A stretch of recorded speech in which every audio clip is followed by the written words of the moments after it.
Pri meraní hodnot krvného tlaku musíme dbať na mnohé parametre, aby nameraná hodnota krvného tlaku bola správna. Pacient predtým, ako si bude merať hodnoty krvného tlaku v domácom prostredí, musí byť dôsledne a adekvátne poučený zdravotníckym pracovníkom, to znamená lekárom, sestrou, farmaceutom o tom, ako si má merať hodnoty krvného tlaku, kedy si ich má merať a ako si ich má zapisovať alebo iným spôsobom prenášať, aby tieto hodnoty krvného tlaku boli použiteľné.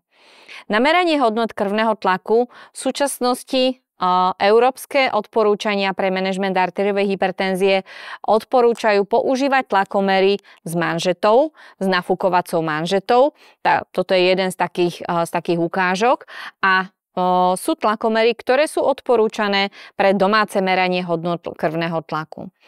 Pri meraní hodnot krvného tlaku je dôležité, za akých podmienok krvný tlak pacientovi meriame. To znamená, musí sedieť na stoličke tak, aby obidve nohy boli na zemi, nohy nemôžu byť prekrížené. Veľmi dôležitým momentom je, že pacient nemôže pred meraním hodnot krvného tlaku fajčiť, fajčenie vo všeobecnosti pre našich pacientov zakázané, nemôže piť kávu, nemal by sa krvný tlak merať bezprostredne po konzumácii jedál a nápojov a mal by sa merať krvný tlak v kľudnom prostredí. Čiže nájsť si stoličku, na ktorej pacient sedí, najlepšie stôl alebo nejaký stolík, kde si môže položiť samotný tlakomer. Pacient sa usadí, taký jeden dôležitý moment, možno trošku úsmevný, nemal by mať plný močový mechúr, mal by teda pokojne sedieť, aby teda tie hodnoty krvného tlaku odzrkadľovali jeho skutočnosť. Veľmi dôležité, okrem týchto podmienok merania hodnot krvného tlaku je aj akou manžetou, ako sa táto manžeta naloží. Pred tým, ako si zakúpi pacient tlakomer alebo ako si ide merať, musí sa rozhodnúť pre správnu šírku manžety, pretože každý z tlakomerov má rôzne šírky manžety. Manžeta by mala pokrývať zhruba 2/3 ramena, tak aby hodnoty krvného tlaku boli správne. Vždy pri nakladaní manžety je potrebné pozrieť sa, akým spôsobom má byť naložený ten senzor na tepnu, kde sa meria hodnota krvného tlaku. Čiže pozrieme sa, kde je tepna, ako to má byť naložené. Manžeta sa pekne naloží nad kubitálnu jamku. Umiestni sa ruka pekne, aby sa voľne opierala v úrovni srdca, aby tá ruka nebola krčovito zovretá, aby nebola extrémne vysoko ani extrémne nízko. Manžeta má prirodzene naliehať, nemá už pri naložení pacienta škrtiť. Takto sa pacient vlastne pripraví na meranie hodnôt krvného tlaku a následne teda sa aktivizuje tlačidlo na meranie hodnôt krvného tlaku. Počas merania hodnôt krvného tlaku je zakázané rozprávať, je zakázané počúvať nejakú hudbu alebo nejaké iné parametre, preto je veľmi dôležité, aby skutočne tie hodnoty krvného tlaku boli merané za tých štandardných podmienok. Počkáme si, ako nám pekne tlakomer odčíta hodnoty krvného tlaku. Takže dali sme tlačidlo štart na prvé meranie hodnôt krvného tlaku. Tlakomer nafúkne tú manžetu, odmeria a vyhodí prvú hodnotu. Pri domácom meraní hodnôt krvného tlaku odporúčame pacientom merať 2 hodnoty krvného tlaku, minimálne s rozdielom 1 minúty v tých meraniach hodnôt krvného tlaku. A to z toho dôvodu, pretože pri domácom monitorovaní krvného tlaku, čiže to, keď si meriame krvný tlak v domácom prostredí, máme používať priemer z týchto dvoch meraní a zapisujeme ako vrchnú hodnotu, tak tzv. Systolický krvný tlak, takisto tú druhú hodnotu, tzv. Diastolický krvný tlak a prosím vás, zapisujte aj tú tretiu hodnotu, ktorá prislúcha hodnote srdcovej frekvencie. Takže počkáme si zhruba 2 minúty a po 2 minútach môžeme znovu aktivizovať tlačidlo štart a odmerať hodnoty krvného tlaku po druhý krát. Pri tom druhom raze teda už je to jednoduchšie, pretože manžetu nechávame naložené na ramene a teda počkáme, kým sa nameria aj tá druhá hodnota tlaku krvi a takisto aj hodnota srdcovej frekvencie.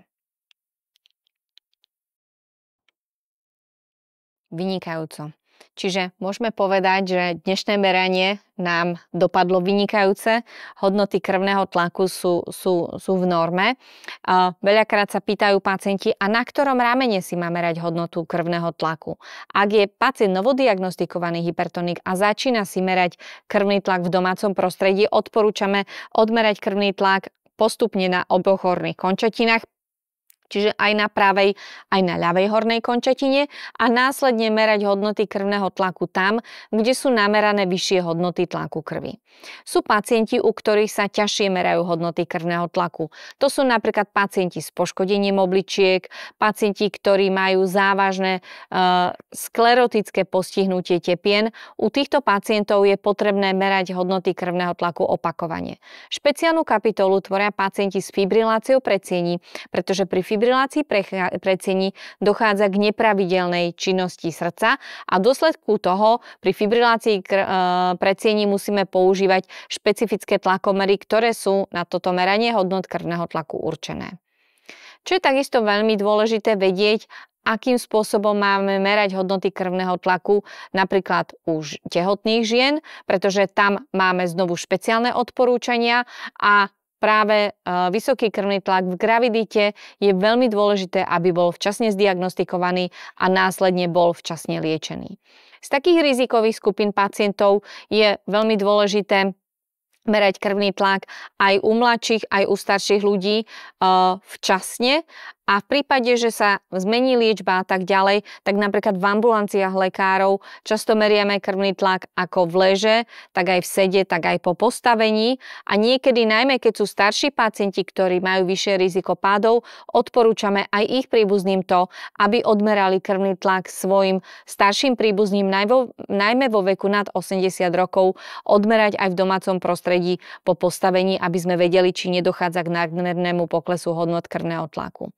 Hodnoty krvného tlaku si pacient môže zapísať do denníka, avšak súčasné tlakomery, mnohé z nich majú už vlastne priamy prenos, ktorý sa automaticky prenáša. Niekedy pacienti prinášajú už tieto zapísané alebo teda spracované v grafickej podobe do rôznych grafov a veľmi dobre vidíme, ako sa pohybujú hodnoty krvného tlaku v domácom prostredí. Štandardne odporúčania hovoria, že merať krvný tlak by si mali pacienti 7 dní pred návštevou lekára, vtedy používať na meranie krvného tlaku za štandardných podmienok, merať krvný tlak 2-krát denne, to znamená ráno a večer, a 2-krát za sebou, tak ako sme hovorili. V prípade, že má pacient v medzidobí nejaké ťažkosti, napríklad bolesť hlavy, búšenia srdca, slabosť a tak ďalej, môže si pacient odmerať krvný tlak a zapíše nám a do poznámky dá, že bolela ma hlava, rozčulil som sa, točila sa mi hlava a my potom vieme podľa toho, že aké sú jednotlivé symptómy spojené či už s vysokým alebo s nízkym tlakom, alebo že tieto symptómy nesúvisia s výkyvmi hodnot krvného tlaku.